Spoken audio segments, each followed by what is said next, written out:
ಒಂದ್ ಕಡೆ ಅಂತಾರೆ ಸಿನಿಮಾದವರು ನಂಬೇಡಿ ಅಂತಾರೆ. ನಾನು ಸಿನಿಮಾ ನಿರ್ಮಾಪಕ ಅಂತಾರೆ. ನಾನು ಯಾರೋ ಕೇಳಿದ್ರೆ ಒಪ್ಕೊಂಡ್ರೇನಪ್ಪ, ಕರೆಕ್ಟಾಗಿ ಒಪ್ಕೊಂಡ್ರ ಅಂತ ಕೇಳಿದೆ. ಓ ಸಾರ್ ನಮ್ಮಿಂದಾನೆ ಅವರು ಅಂತಂದ್ರು ಅಂತ, ಹಂಗಾರೆ ನಾನು ಓಟ್ ಹಾಕ್ತಿ ಅವ್ರಾಗ್ಬಿಡ್ರ ಅಂತ ಕೇಳಿದೆ. ಸರಿ ಸಿನಿಮಾದವರು ಅಂತ ಒಪ್ಕೊಂಡ್ರು, ಆದ್ರೆ ಅವ್ರು ನಿರ್ಮಾಪಕರಂತೆ ಸಾರ್ ಅಂದ್ರು. ಅವ್ರ ಅಭ್ಯರ್ಥಿ ಏನಪ್ಪ ಅಂದೆ. ಈಗ ಒಂದ್ ನ್ಯಾಯ ಆಗ್ಬಿಡ್ಲಪ್ಪ, ಸಿನಿಮಾದವ್ರನ್ನ ನಂಬಾರ್ದು ಅಂದ್ರೆ ಇಬ್ರು ನಂಬಾರ್ದು, ನಂಬೇಕು ಅಂದ್ರೆ ಯಾವ್ದೋ ಒಂದು ಡಿಸೈಡ್ ಮಾಡ್ಕೊಳಕ್ ಹೇಳ್ರಣ. ಏನ್ರಣ ಇದು? ಆಮೇಲೆ ನಾನ್ ತುಂಬಾ ಸೀರಿಯಸ್ ಆಗಿ ಒಂದು ಮಾತು ಹೇಳ್ಬಿಡ್ತೀನಿ. ನಾನು ಯಾವತ್ತೂ ಯಾರ ಬಗ್ಗೆನೂ ಕೆಟ್ಟದ್ ಮಾತಾಡೋನಲ್ಲ. ಯಾವಾಗ ಮನೆ ಹೆಣ್ಮಕ್ಳ ಬಗ್ಗೆ ಮಾತಾಡಿದ್ರು ಅಥವಾ ನಮ್ಮ ಯೋಗ್ಯತೆ ಬಗ್ಗೆ ಏನೋ ಮಾತಾಡಿದ್ರು ಹೋಗ್ಲಿ ಬಿಡೋಣ, ಅದು ತಡ್ಕೊಳ್ಳೋಣ, ಅದು ಓಕೆ. ಗೊತ್ತು ಎಲೆಕ್ಷನ್ ನಿಂತ್ಕೋತೀವಿ ಅಂದ್ಮೇಲೆ ಇಷ್ಟೆಲ್ಲ ಬಂದೇ ಬರುತ್ತೆ, ಅವ್ರ ಪರವಾಗಿ ನಾವು ಬಂದು ನಿಂತ್ಕೋತೀವಿ ಅಂದಾಗ ಇರ್ಲಿ ಬಿಡೋಣ, ನೋಡೋಣ. ನನಗೆ ಹೇಳಿದ್ರು ಅದಾಗಿ 2 ದಿನಕ್ಕೆ 94 ಲಕ್ಷ ರೂಪಾಯಿ ಯಾರಿಗೋ ಬ್ಯಾಲೆನ್ಸ್ ಇಟ್ಬಿಟ್ಟು ಸಂಬಳ ಕೊಡಂಗಿಲ್ಲ ಅಂತ ಟಿವಿಲಿ ಒಂದು ಆರ್ಟಿಕಲ್ ಬಂತು, ನೋಡಿರ್ತೀರ. ಬಿಡಿ, ಆ ವಿಷಯಕ್ಕೆ ಹೋಗೋದು ಬೇಡ. ಬಹಳ ಸಿಂಪಲ್ ಆಗಿ ಹೇಳ್ಬಿಡ್ತೀನಿ. ಸುಳ್ಳು ಹೇಳ್ಬಾರ್ದಣ್ಣ, ಸುಳ್ಳು ಹೇಳ್ಬಾರ್ದು. ನಮಗ್ ತುಂಬಾ ಗೌರವ ಇದೆ, ಯಾಕಂದ್ರೆ ಎಲ್ಲ ಪ್ರೀತಿ ವಿಶ್ವಾಸದಿಂದನೇ ಬಂದಿರೋದು. ಈಗ ಇವ್ರು ಎಲೆಕ್ಷನ್ ನಿಲ್ತಾರೆ ಅನ್ನೋಕ್ಕಿಂತ ಮುಂಚೆ ಅಣ್ಣ ತಮ್ಮಂದಿರ್ತಾರ ಎಲ್ರು ಇದ್ದಿದ್ದು. ಎಲ್ಲರೂ ನೋಡಿದ್ರೆ ನಮ್ಗೆ ತುಂಬಾ ಖುಷಿ ಆಗ್ತಿತ್ತು. ನಿಜವಾಗಿ ನಮಗೂ ಇದು ಗೊತ್ತಿರಲಿಲ್ಲ, ಅಷ್ಟು ಪ್ರೀತಿ ವಿಶ್ವಾಸದಿಂದ ಇದ್ದಿದ್ದು. ಈಗ ಅಭಿ ಹೇಳ್ದ ಸತ್ಯ ಏನು ಅಂತ, ಆ ವಿಷಯಕ್ಕೂ ಒಂದು ಮಾತು ಬಂತು, ಸುಳ್ಳು ಮಾತು, ಪ್ರಚೋದನಕಾರಿ ಮಾತು. ನಿನ್ನೆ ನನ್ನ ವಿಷಯದಲ್ಲಿ ಯಾಕಣ್ಣ ಇಂಥ ಸುಳ್ಳು ಮಾತು ಹೇಳ್ತಿದ್ದಾರೆ? ನಾನು ಕಳ್ಳರು ಪಕ್ಷ ಅಂತ ಹೇಳಿದೆ ಅಂತ ಹೇಳ್ತಾರೆ. ನೋಡಿ, ಜನಗಳ ಮುಂದೆ ಇದ್ದೀನಿ. ನಾನ್ ತುಂಬಾ ನಂಬೋ ದೇವರು ಮಂಜುನಾಥ ಸ್ವಾಮಿ, ಧರ್ಮಸ್ಥಳ ಮಂಜುನಾಥ ಸ್ವಾಮಿ.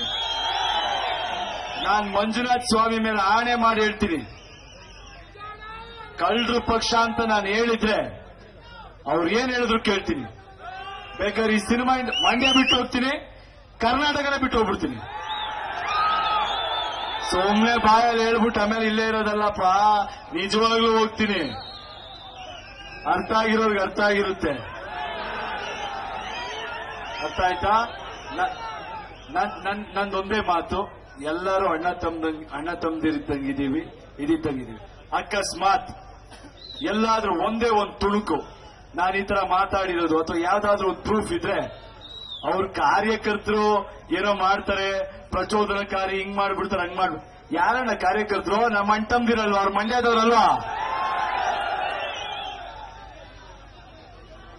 ನಾವು ಕಲಾವಿದ್ರು, ಎಲ್ಲರ ಆಸ್ತಿ ನಾವು.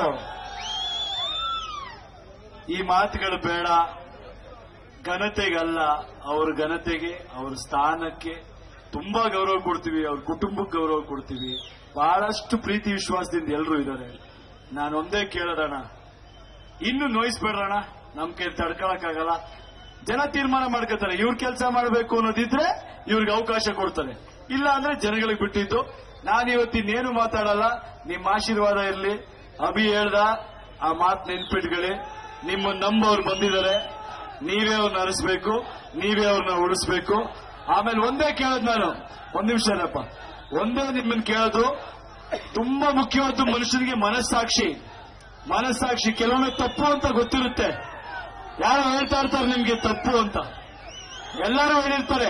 ಆದ್ರೂ ಕೂಡ ಒಂದ್ ನಿಮಿಷ ಏನಪ್ಪ, ಆದ್ರೂ ಕೂಡ ಎಲ್ಲೋ ಒಂದ್ ಕಡೆ ಅಯ್ಯೋ ನಾವು ಇವ್ರ ಜೊತೆ ಒಡನಾಟ ಇದೆ, ಅಷ್ಟು ವರ್ಷದಿಂದ ಜೊತೆಲಿದ್ದೀವಿ ಅನ್ನೋ ಈ ತರ ಕೆಲವು ಕಾರಣಗಳಿಗೆ ಕಟ್ಟು ಬಿದ್ದಿರ್ತೀರ. ಕಾರಣ ಮನಸ್ಸೊಂದ್ಸಲ ಕೇಳ್ಕೊಳ್ಳೋಣ, ಯಾವ್ದು ಸರಿ ಯಾವ್ದು ತಪ್ಪು ಅಂತ. ಒಂದು ಅವಕಾಶ ಮಾಡಿಕೊಡ್ರೋಣ. ಈ ಕುಟುಂಬಕ್ಕೋಸ್ಕರ ನಾವು ಬಂದಿದ್ದೀವಿ. ನಮಗೆ ಯಾವುದೇ ಸ್ವಾರ್ಥ ಇಲ್ಲ, ನನಗೆ ಯಾವ ಬೇರೆ ಉದ್ದೇಶಗಳು ಇಲ್ಲ. ನಿಮ್ಮ ಆಶೀರ್ವಾದ ಇರಲಿ. ಅಂಬರೀಷ್ ಅಣ್ಣ ಇವತ್ತು ಮೇಲ್ ನಿಂತ್ಕೊಂಡು ನೋಡ್ತಾ ಇರ್ತಾರೆ. ಅವ್ರು ಸತ್ತಾಗ್ಲೂ ನಾವು ಮನೆ ಮಕ್ಕಳು ತರನೇ ಇದ್ವಿ. ಇವತ್ತು ಅಕ್ಕ ನಿಂತಿದ್ದಾರೆ, ಅವ್ರ ಹಿಂದೆ ನಾವು ನಿಂತು ಇವತ್ತು ಲಾಸ್ಟ್ ಇನ್ನೇನ್ ನಮ್ಗೆ ಇಷ್ಟೇ ಅವಕಾಶ ಇರೋದು. ಇಲ್ಲಿವರೆಗೂ ಕೆಲಸ ಮಾಡಿದೀವಣ್ಣ, ಇನ್ ನಾವು ಮಾಡಂಗಿಲ್ಲಣ್ಣ, ನೀವು ಮಾಡ್ಬೇಕಣ್ಣ. ಇನ್ ನಿಮ್ದಣ ಕೆಲಸ. ನಿಮ್ಮನ್ನ ನಂಬಿದೀವಿ, ನಿಮ್ಮ ಆಶೀರ್ವಾದ ಇರಲಿ. ಈ ಕುಟುಂಬ ನಿಮ್ ಸ್ವತ್ತು. ಅವನ್ನ ಸ್ಪೇರತ್ತು ಅನ್ಬೇಡ್ರಣ, ಅವನ್ ಸ್ಪೇರತ್ತಲ್ಲ, ಮಂಡ್ಯ ಸ್ವತ್ತು.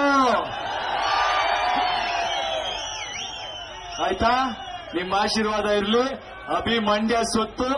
ಕ್ರಮ ಸಂಖ್ಯೆ 20, ಕಾಳೆ ಊತ್ತಿರೋ ರೈತ. ಥ್ಯಾಂಕ್ ಯು ಅಣ್ಣ, ನಿಮ್ಮ ಆಶೀರ್ವಾದ.